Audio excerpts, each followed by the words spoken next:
were contained at Fox. Oh, well. 20th Century Fox made Fantastic Four and X-Men for the movies. However, that's actually an excellent segue into the topic I want to get into that I'm triggered the fucking hell and back by, which was that as Fox of being yesterday, acquired. yes. Hey, do you guys hate monopolies? Do you guys hate like just these mega powerful corporations that just cannot be stopped no matter what? You know, you give them a fine for breaking any kind of rules, doesn't even fucking matter because they're too rich to fail. Well, don't know how this got approved apparently, but yes, Disney has officially purchased 20th Century Fox for a $71 billion acquisition.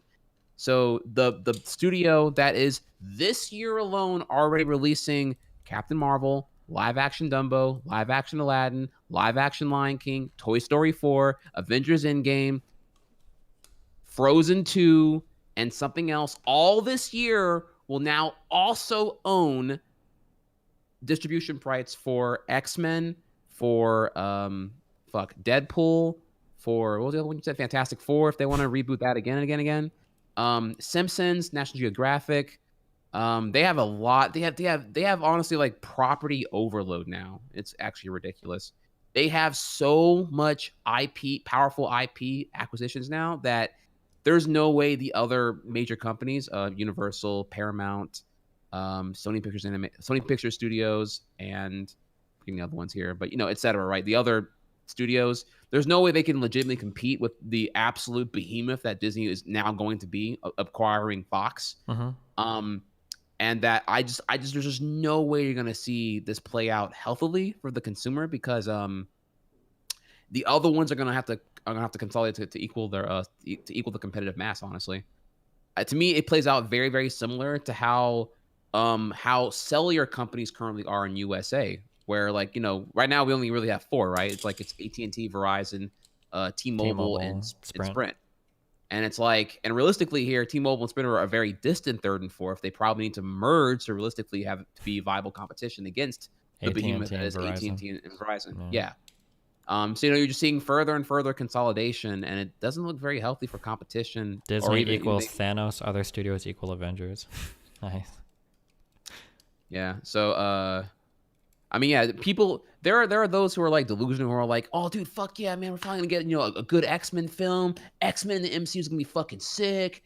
Dude, I'm so fucking tired of it. Fantastic Four sucking dick, dude. It's gonna finally be fucking good because Kevin Feige can't do no fucking wrong. And it's like, well, no. I mean, maybe at face value, but long term it's not a good thing. I don't see Disney ever doing more than 3 Marvel films a year. So you're just going to get less. They're already kind of at capacity with their full production schedule of like what they're doing with the MCU at this time. So just adding in more characters to manage, it seems like they're probably not going to move forward on that, I would imagine. They'll just min-max on every release they do and not oversaturate it to not let the superhero boom kind of dilute into oblivion. 1, 2, yeah, there are some good and some bad here. I don't see Disney being particularly risky or innovative with these kind of things. So if you enjoyed risky shit like Deadpool, which was not a safe bet by the way when it first got released, or particularly Logan, just more of these like R-rated, loyal to their adaptation roots takes here, I don't see it really happening, dude. I don't really see. Not to be fair, I don't think Infinity War particularly needed an R rating. I actually think they got away with a lot for PG-13. If you recall how graphic some of the scenes were in Infinity War, especially Thanos choking out Loki to death. I was actually really uncomfortable. I don't remember if I told you that. Did I tell you I took my son to see that movie? No, actually, no. I didn't even think about that actually. Yeah, my kid was getting into like a lot of like horror shit, like fucking Five Nights at Freddy's and stuff, and I don't mind him being into violent media, but I at least want there to be like an overall like positive message rather than just like horror murder shit. So I was like, okay, I'm gonna take my kid to see like a good wholesome superhero movie. So even though there's violence, you can see like all the superheroes are winning in the end and they're fighting for good and all that. And yeah, and I took him to see Infinity War. What a fucking mistake. And the opening scene to that movie, yeah, actually made me really uncomfortable with my son there. Holy shit. I know it's rated PG-13, but like, damn, where he like literally like chokes out fucking Loki and shit, and like, yeah, damn. I was like, fuck. It's almost like the PG-13 rating is very kind of arbitrary, yeah. And arbitrary, yeah. Oof. But yeah, no. Also, by the way, just do know that I do think that shouldn't have flown PG-13, honestly, because I agree it was very graphic. I think the only reason it even worked was because like the blood wasn't red or whatever. Like Yeah, they get around that absolutely, bullshit a lot with like non-red blood. yeah, alien blood or whatever. I think it's the only reason he even got around that. But And there's like literal fucking torture scenes in the thing as well. When Thanos is like splitting the Nebula, yeah, Nebula apart. Like fuck, like holy shit. Yeah. You know, great scenes that really had great dramatic stakes at hand, and I really felt them. I felt her like cries for mercy. But you're right, for a child, yeah, it's not the best stuff in the world. I can agree with that.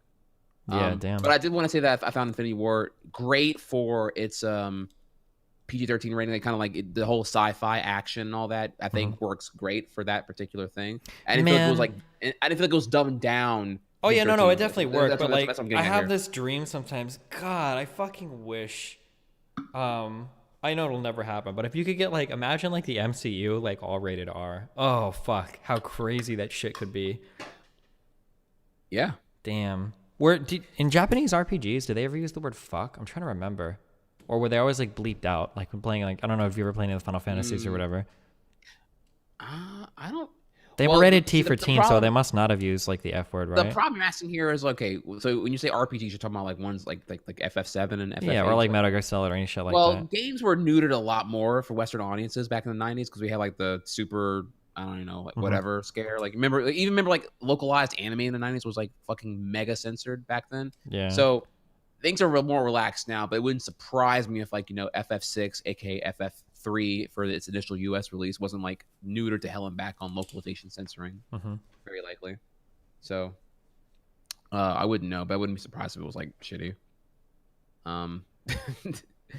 But yeah, I do think Infinity War wasn't dumbed down for PG-13, which is great. But I still think that ultimately due to the Disney acquisition of Fox, you're not gonna see another Logan again, because the whole thing here is like, yeah, we can make, Logan did make, I think, almost 700 million worldwide, and it was a great film, and it was loyal to the Wolverine legacy with this hyper violence and using the using the blades that just fuck shit up and everywhere else.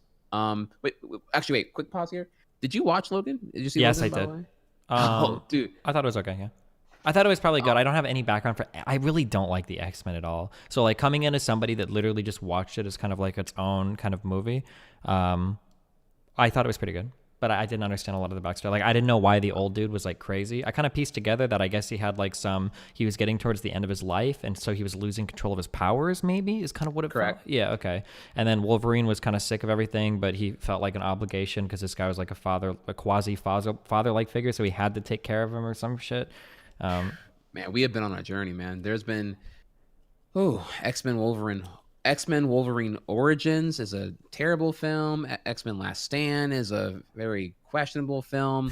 X-Men's been a very rocky thing, but ultimately, if you've been ride or die X-Men like I have, Logan was the one that made it all worth it. Like okay. I actually forgive the shit stain that was Origins because Logan was that good, dude. I cried my ass off at the end of the film. Yeah, it's a.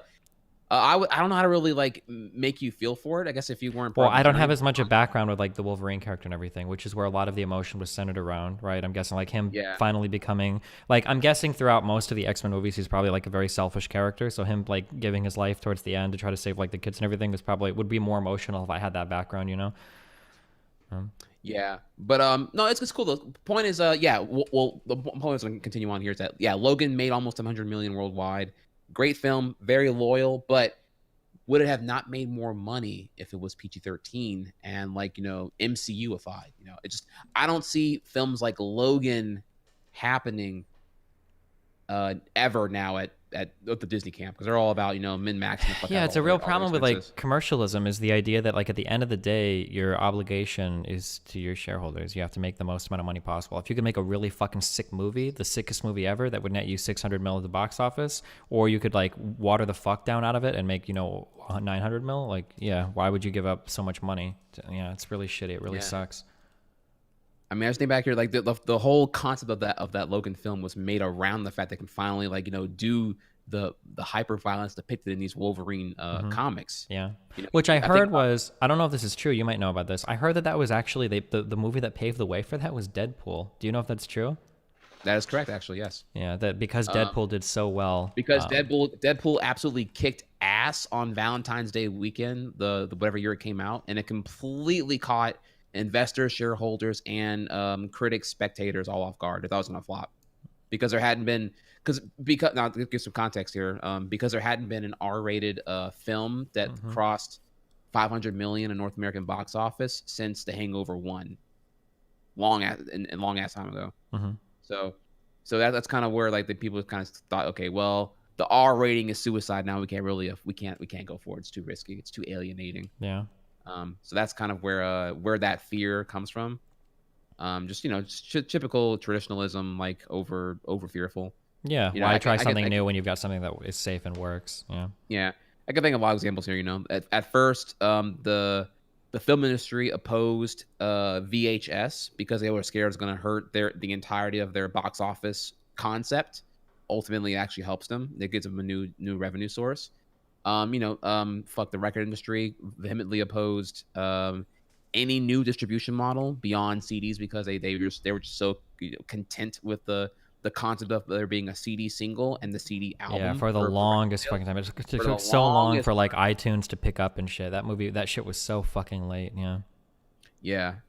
So yeah, it doesn't surprise me they get stagnant on their like content for how things currently are and never want to like innovate until some force of nature forces them to give a fuck about it. What was Blade Runner 2049? Do you remember that movie was rated? I think it was rated R actually.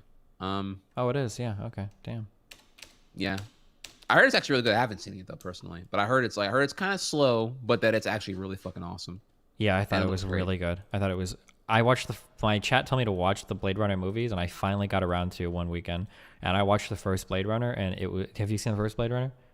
No. I thought it was fucking horrible. Like, I thought it was like objectively like a shitter movie. It was garbage. The story, the pacing, the characters, basically now context here. When was Blade a Runner long time ago? This is like fucking what, like the 70s or something? I don't even fucking know. When was the first Blade Runner movie made? It could be a case of what it depicted might seem really bland and boring now, but everyone else already copied them. But the atmosphere. This is everyone always says the atmosphere. And the atmosphere, I guess, is okay. If you've never seen like Cyberpunk or whatever fucking movies before, then that's okay. And I understand that maybe it was like a forerunner of that genre, but the story, like independent of anything related to film, the story was just fucking garbage. It was just a very poorly, shittily written story. And everything that happens on screen is just like real shit. But the atmosphere and the costume design, everything is cool.